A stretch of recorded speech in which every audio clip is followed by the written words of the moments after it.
Hey everybody, it's Mary. I am out and about in my neighborhood and wanted to show you a great little neighborhood. It's like a tiny house village, sort of kind of a tiny house village, Polish style tiny house village. They are called jokas. They have been in and around Poland since 1898. I'll tell you the story about it as we go, but I wanted to show you what this whole tiny house village is all about. Come for a tour with me. So let's go in and take a peek.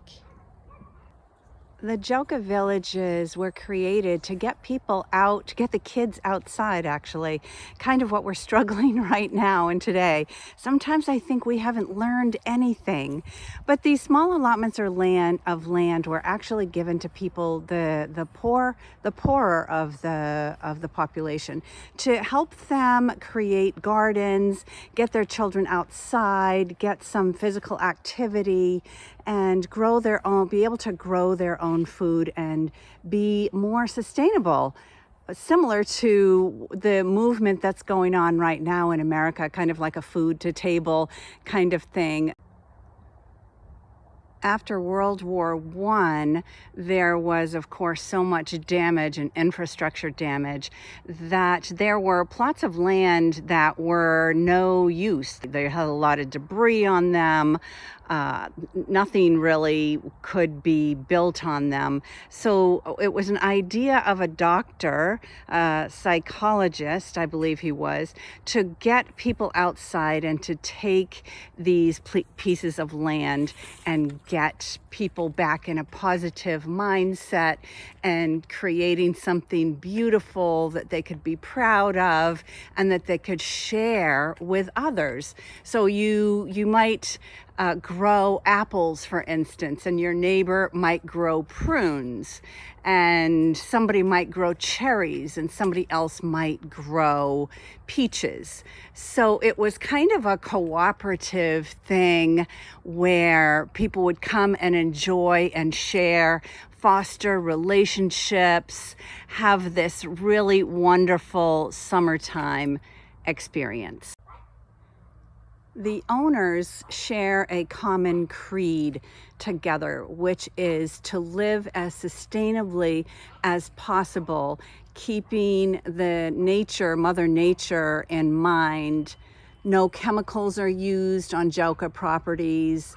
You know, it's almost like glamping, if you will, where you may build a structure that is not attached to, it doesn't have a basement. Actually, this one here, which is our Dzialka, we're doing some construction on it right now, so pardon the mess there, but it has a root cellar. In Poland, there are just about 1 million of these plots or these Dzialkas all throughout Poland for Polish citizens to be able to purchase. A lot of times they're passed down through the generations, but for people to be able to purchase, again, create their sustainable life with this little plot of land that they have. Generally, in most places, I think they run about 300 square meters, which is a pretty good size for creating a sustainable life. And now it's blackberry season, and I've never grown blackberries before, but they are yummy. Everything is composted. Again, this is all about sustainability, and a lot of these farmers, or the owners of the Dzialkas, I'm not sure that I can call them farmers because a lot of them are professionals, albeit they may be older. They have a wealth of knowledge about growing the fruit, growing the flowers, how to do this all sustainably. There are red currants, black currants, cherries flourish here, red raspberries, black raspberries, apples, tomatoes, of course, tomatoes in the greenhouse, all very sustainable and gorgeous. The cool thing about being in Poland is the countryside is so amazingly beautiful. Poles love to get their hands dirty. They love the earth. They are the caretakers of the earth, whether it's animals or vegetables or fruits. They love to grow things and share. They love to share what they have, what God has created for them. So it's a really wonderful, giving, hospitable place, especially for an American to be. And this experience of having a joka in a country like Poland is certainly a gift, because I get to at least try and interact with our neighbors, which only speak Polish. So it's really pushing my Polish language skills, or not, lack thereof, to its very limit. But we still seem to be able to communicate, share with one another, have afternoon tea together, laugh, learn. I'm certainly learning a lot, and it's just such an enjoyable time of year, and such a wonderful thing to do for the environment. The one thing that I didn't realize is that Poles before the war had a pretty rich history in making wine. However, it was considered that the aristocracy and the intelligentsia, the intelligent professionals, were the ones that drank the wine. So they were all gathered up and executed. And there went the wine making in Poland. It's now becoming a more popular thing again. It's being revived, and people are beginning to grow grapes again and get back into winemaking. So let's go take a peek inside at the Dzialka. So it's a small little cabin type thing.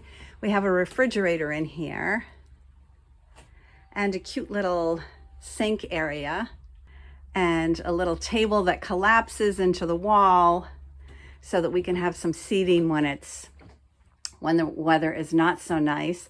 This is a futon that of course pulls out so that we can spend the night here. This is the bathroom to be, and as I said, we have this composting toilet. It's called a tourist toilet, I believe is what it's called. Charming, a great place to come spend a summer afternoon, a summer evening, and you have this beautiful view outside, and you get to share in the goodness that Mother Earth has granted us. You can pretty much grow whatever you want here. The soil is very fertile after all of these years of composting and growing these beautiful fruits and flowers. Each person has their own look and feel to their Dzialka. Look at the color of these hydrangeas. Oh my goodness, I'm not sure that you can see that, if you can see how just rose gold gorgeous that these are. Some people really get into shaping everything, making sure that everything is just beautiful, as well as sustainable for their family in creating a wonderful harvest for the year.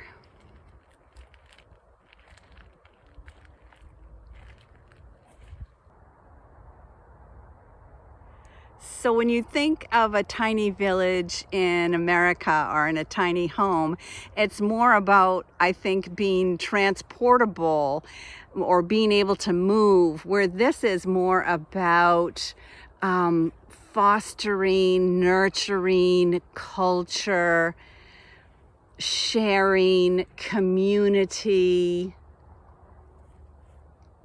The smells, the fragrances, you hear bees everywhere and the birds. It's just a wonderful, heartwarming way to spend a summer in Poland.